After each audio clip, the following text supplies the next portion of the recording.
In the summer of 1974, the Italian national team traveled to West Germany as the reigning World Cup runners-up. In their luggage, they carried not only their cleats and the pride of the Azzurri, but also the hopes of an entire nation eager to reassert its position. It was a generation of supremely talented players who had brought the art of defending Catenaccio to the level of a legacy combined with a touch of flamboyance up front. That year's squad was a blend of the twilight of the illustrious Mexico 70 generation and the dawn of ambitious young men. But football is not always a fairy tale. The 1974 World Cup ended in a sad note, an unfinished journey when the Azzurri had to stop right at the group stage. However, in that unfinished state, the fates of people appeared more clearly than ever. 50 years have passed. The cruel time has carved indelible marks on their lives. Some became immortal legends. Some chose a life of seclusion. And there were also those who had to stop their journey in the ultimate tragedy. Let's turn back the pages of the life records of those boys.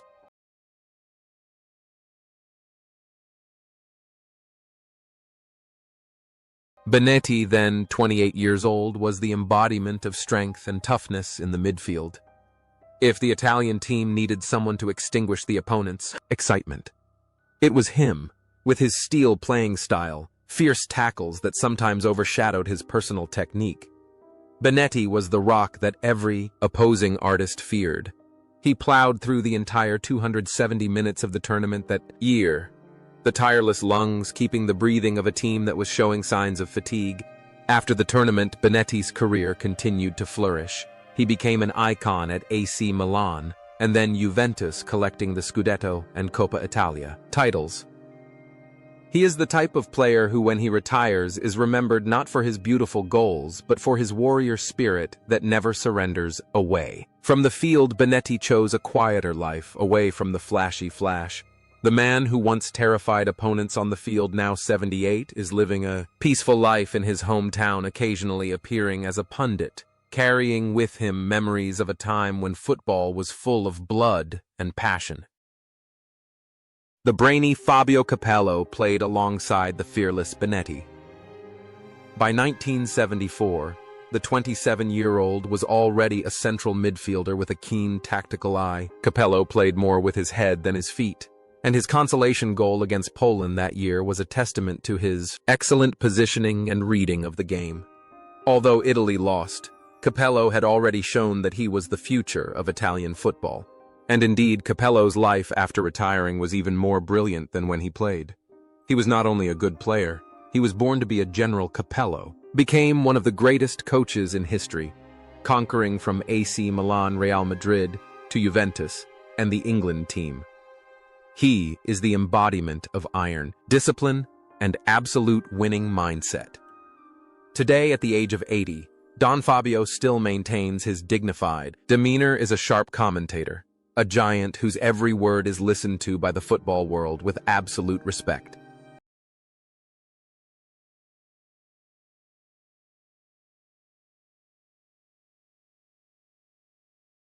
Giacinto Facchetti was the face of that generation at 31, and captain. He was the epitome of a gentleman on the pitch. Facchetti redefined the role of fullback, not only defending solidly, but also attacking like a powerful drill. With his sculpted appearance, tall, handsome, clean, and elegant, he became the soul and moral support of the team in the most difficult moments. His whole life was devoted to the black and blue of Inter Milan. After retiring, he did not choose to leave, but continued to contribute in a leadership role, becoming the president of the club. A symbol of integrity in a turbulent period of Italian football, he lived a life without scandal, full of love. However, on September 4, 2006, the football world was shocked to receive bad news. Giacinto Facchetti passed away at the age of 64 after a silent battle with pancreatic cancer. His passing left behind endless sorrow. But the image of that great captain will forever be a beacon of light for future generations. Sandro Mazzola arrived at the 1974 World Cup at the age of 31, carrying the burden of being called Mazzola, the son of the legendary Valentino Mazzola. On the pitch, he was an artist with blistering speed and superb technique who dominated Europe with Inter Milan. In that tournament, although he did not score every touch of the ball by Mazzola, exuded the class of a great star, someone who always knew how to make a difference. After the defeat in 1974, Mazzola gradually stepped back, leaving the stage to the younger generation, and retired a few years later. Unlike many of his colleagues, Mazzola was a great success in the role of manager and television commentator. He became a familiar voice to Italian fans, a sharp, but also emotional analyst. Today in his 80s, Sandro Mazzola is still healthy, living happily with his family, and his legacy is not only the trophies but the fact that he overcame the giant shadow of his father to write his own legend.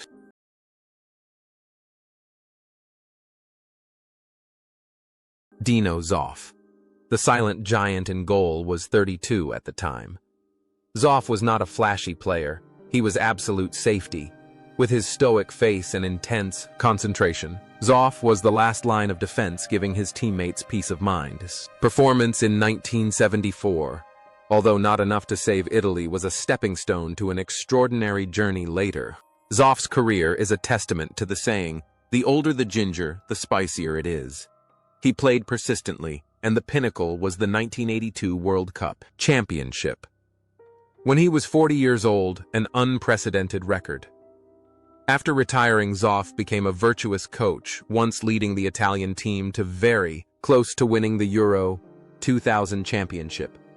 Currently, Dino Zoff is enjoying his old age, considered a living monument, a symbol of professionalism and longevity. Tarcisio Bergnic, together with Facchetti, created a famous defense. At 35, Bergnic is a loyal old guard. He plays football with diligence, following his opponents like glue.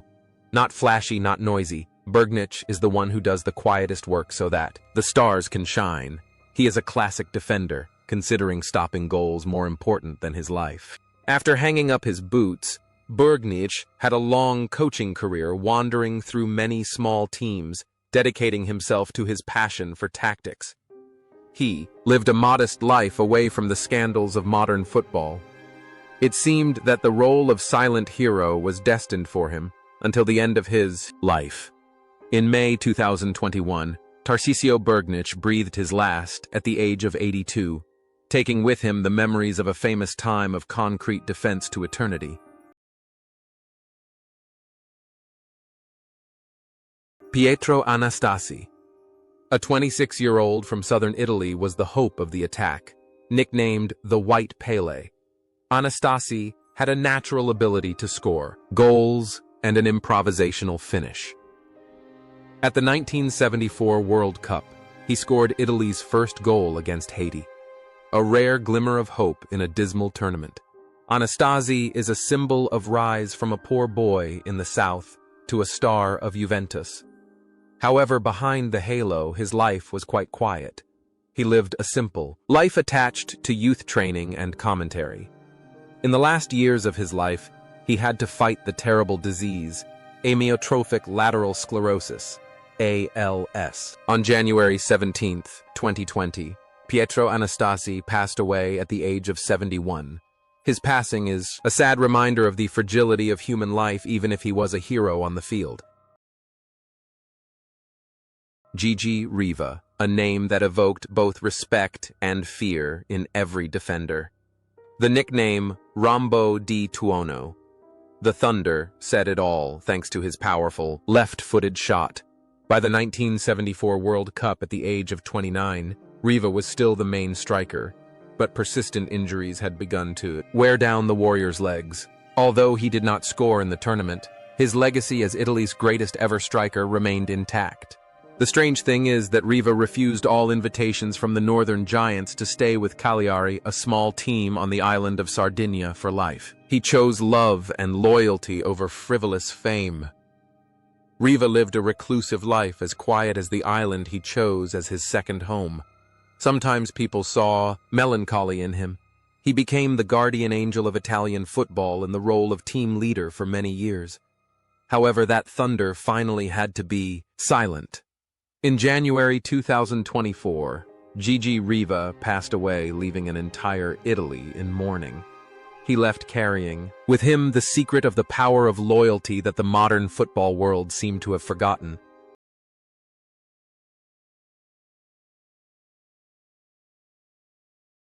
Gianni Rivera, Italy's first European Ballon d'Or winner, arrived in Germany at the age of 30. He was a symbol of beauty, creativity, and pinpoint passing. However, the 1974 World Cup was also a time of inconsistent use of personnel, with Rivera often sitting on the bench or being substituted. His goal against Haiti was a testament to his genius despite being underutilized. Unlike his romantic appearance on the field, Rivera is an extremely sharp and ambitious person in real life. After retiring, he entered politics, becoming the Deputy Minister of Defense of Italy and a member of the European Parliament. He is proof that football players do not only know how to play football. Currently at the age of 81, Rivera still maintains his elegant demeanor as a figure of great influence in society and continues to contribute his intelligence to the country in a completely different way. Giorgio Chinaglia was the most dissonant note in that year's symphony. The 27-year-old Lazio striker brought a wild and reckless quality to the game. His arm-flailing, swearing moment when he was substituted against Haiti became a stigma but also a symbol of his untamable personality. Chinaglia was a killer in the box, but also a ticking time bomb in the dressing room. After the tournament, Chinaglia made a spectacular escape to the United States. Playing for the New York Cosmos and becoming a teammate of Pelé, he lived like a king in America, scoring goals like a machine and enjoying a luxurious life. However, his life was also filled with legal troubles, arrest, warrants, and mafia-related scandals when he tried to return as president of Lazio. His life was like a never-ending action movie. However, the movie stopped abruptly. On April 1st, 2012, Chinaglia passed away in Florida at the age of 65 from a heart attack, ending a life full of storms, glory, and scandal.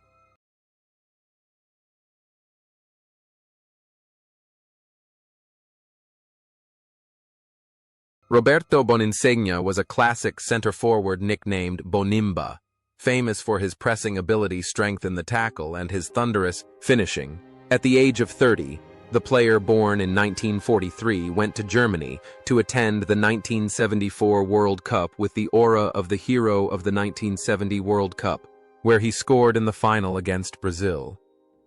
At that time, Boninsegna was a famous killer in the penalty area for Inter Milan, but the 1974 tournament became a sad note in his career. He was only on the field for 45 minutes in the match against Poland, and his substitution midway through the match signaled a generational change as his power-oriented playing style gradually gave way to new tactical calculations. But Boninsegna's life did not stop there.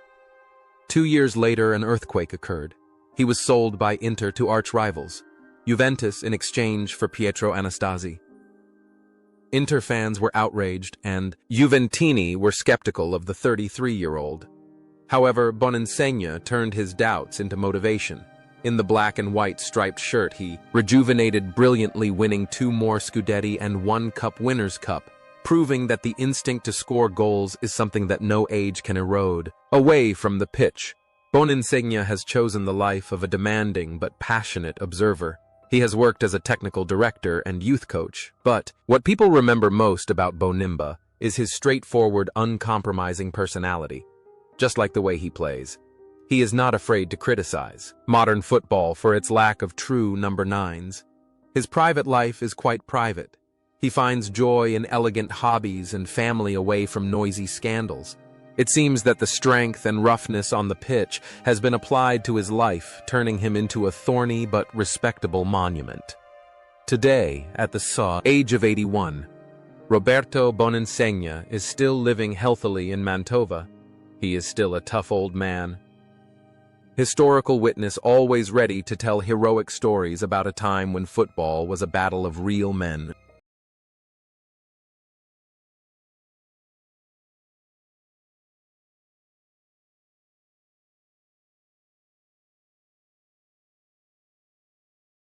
Franco Causio was a flamboyant winger with excellent technique nicknamed Il Barone, the Baron, for his elegant demeanor on the pitch.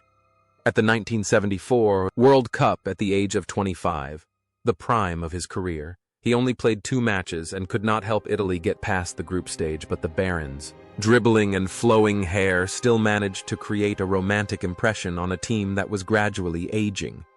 Causio did not just play football, he performed with the ball, adding softness and flexibility to the dry and disciplined Catenaccio style of play. Causio's career after that was a beautiful love song. He became an irreplaceable pillar of Juventus for more than a decade, winning countless titles. But the pinnacle of glory came to him 8 years later at the 1982 World Cup. At that time, despite his age and playing a strategic reserve role, Causio still contributed greatly to Italy's third World Championship. The image of him playing cards with the Italian president and coach Berzot on the return flight became a symbol of victory. After retiring, the Baron's elegance has not faded. He did not choose the stressful coaching path, but became a prestigious football commentator on television. With his extensive knowledge and calm writing style, Causio is respected as a true gentleman in the football world. He also writes books, shares his philosophy of football and life, and maintains a clean, spotless image. There is an uncanny resemblance between Causio on the pitch and Causio off, it always poised, refined, and always in the spotlight. Today at 75, Franco Causio is still regularly featured in the media. He lives a full life loved by fans not only for his past talent, but also for his gentlemanly demeanor that never goes out of style.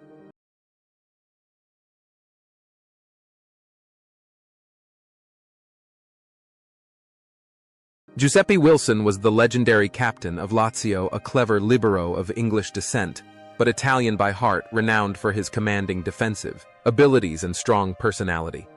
Arriving at the 1974 World Cup as Serie A champions with Lazio, Pino was a natural leader, playing with rare intelligence and composure in a divided and notoriously crazy Lazio team. In Germany that year, Wilson played 2 games and tried to keep the Azzurri in disarray, but his outstanding individual contributions were not enough to save the team from a disappointing World Cup. Returning from Germany, Wilson's life slid into unexpected tragedies. In 1980, he was implicated in the shocking Totonero match-fixing scandal. His image as a model captain collapsed when he was arrested at the stadium and later received a 3-year suspension, forcing him to retire early in disgrace. It was a stain he spent his whole life trying to wash away. Wilson did not break down when he left the field. He returned to his studies, earned a law degree, and became a lawyer. He also participated in sports. Commentary tried to rebuild his image and lived a decent life to prove that people can make mistakes, but can also stand up. Lived his old age in peace, still revered by Lazio fans as the greatest captain in the history of the club, despite his past flaws.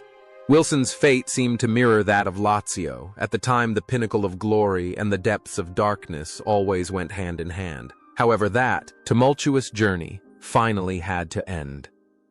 On March 6, 2022, Giuseppe Wilson passed away at the age of 76, after suffering a stroke. His passing left a great sorrow, closing the story of a talented but ill-fated half-blood prince.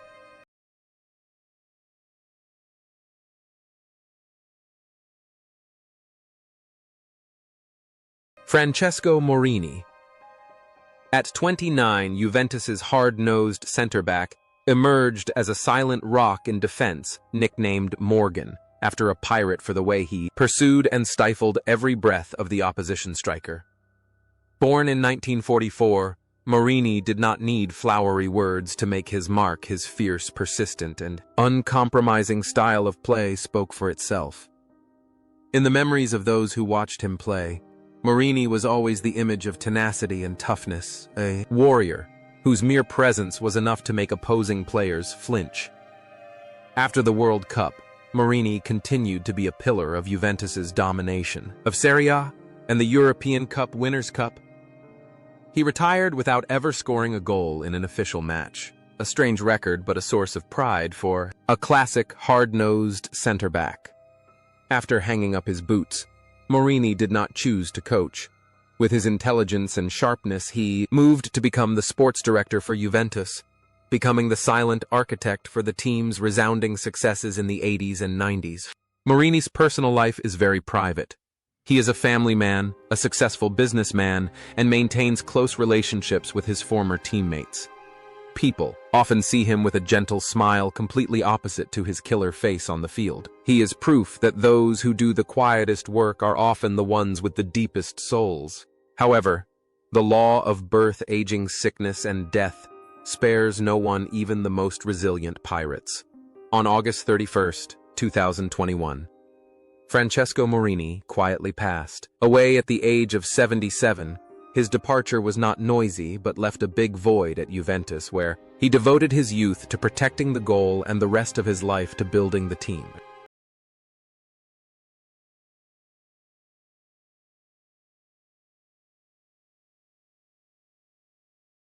Luciano Spinozzi, at the age of 24, the youngest defender of the Azzurri defense that year, entered the 1974 World Cup with a Roman romantic, versatile and enthusiastic look. Born in 1950, he brought with him the freshness of a new generation standing shoulder to shoulder with the old trees of Italian football. Being a starter in all 3 matches was a great honor, as an affirmation that his youthful heart and desire to contribute were worthy of full trust. Although the Italian team could not overcome the final defeat, Spinozzi's performance was still considered complete and full of potential. He emerged as a model of a modern defender, not only knowing how to defend, but also ready to rush forward to participate in every move of the ball, leaving fans with memories of a beautiful promise of the future. Spinozzi's career was then associated with the 2 most prestigious shirts in Italy, Juventus and AS Roma. He won many Scudetti and Coppa Italia, becoming one of the most reliable defenders of the 70s. Off the field, Spinozzi was also famous for his actorly appearance and liberal lifestyle. Once considered a playboy after retiring, Spinozzi continued to be involved in football on the coaching bench. He was an effective assistant to coach Sven-Göran Eriksson at Lazio during the golden period of this club in the 2000s. Unlike his cold appearance on the field, Spinozzi in real life is a cheerful, sociable person and always maintains an optimistic spirit. He chooses to enjoy life with friends and football without putting too much pressure on fame.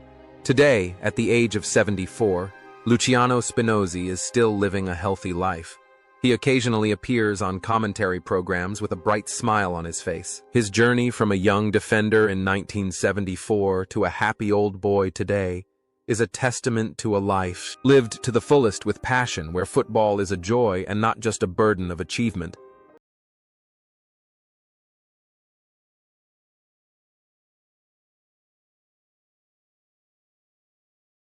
Paolo Pulici. At 24, Torino's greatest legend was nicknamed Puliciclone, a whirlwind that once swept away every Serie A defense with his terrifying speed, aggressive play, and versatile finishing ability. However, at the 1974 World Cup, his story became a ghost haunting Italian fans. When he arrived in Germany, Pulici was in his best form, expected to breathe new life into the aging attack. Ironically, coach Valcareggi did not use him for even a minute. From his bench, Pulici quietly watched his seniors like Riva or Chinaglia struggle to find their way into the goal, while his young legs were eager to rush into the battle. That complete absence was not only a personal grievance for Pulici, but also a big question mark in the hearts of all those who yearned for a more fiery Italian attack.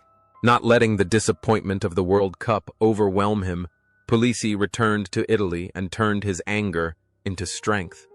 He became the soul of Torino's historic triumph, winning the Scudetto in the 1975-76 season, breaking the dominance of the 2 city giants. Juventus and Milan. Pulici was the top scorer in Serie A, 3 times, an extraordinary achievement. He was more than just a player. He was a symbol of the Granata spirit. Torino's betel nut shirt, tenacious, fiery, and absolutely loyal. Leaving the limelight after retiring, Pulici chose a completely different path from his glamorous colleagues.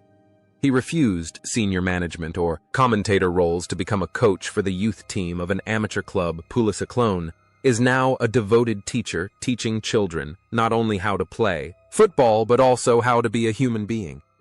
His life is far from scandals without lavish parties, only simple joys with his family and a passion to inspire the next generation. He is often seen walking on peaceful streets, always smiling gently when someone recognizes him. There is an interesting contrast in Pulici. On the pitch, he is a true whirlwind, furious, strong, and unstoppable. But off the pitch, Paolo Pulici is the embodiment of serenity and humility. It seems that all his intensity has been poured into the ball, leaving behind a gentle, profound soul in real life. He is proof that a big star does not need to be noisy to be remembered. Today, at the age of 74, Paolo Pulici still lives a peaceful life in northern Italy. He has completely left the calculating world of professional football to enjoy his old age. For Torino fans in particular, and Italian football in general, he is still a living monument. The image of him not being able to play in 1974 is no longer a pain, but has become part of the legend of a Tau, forgotten genius who answered the rejection with the most prestigious titles at the club level.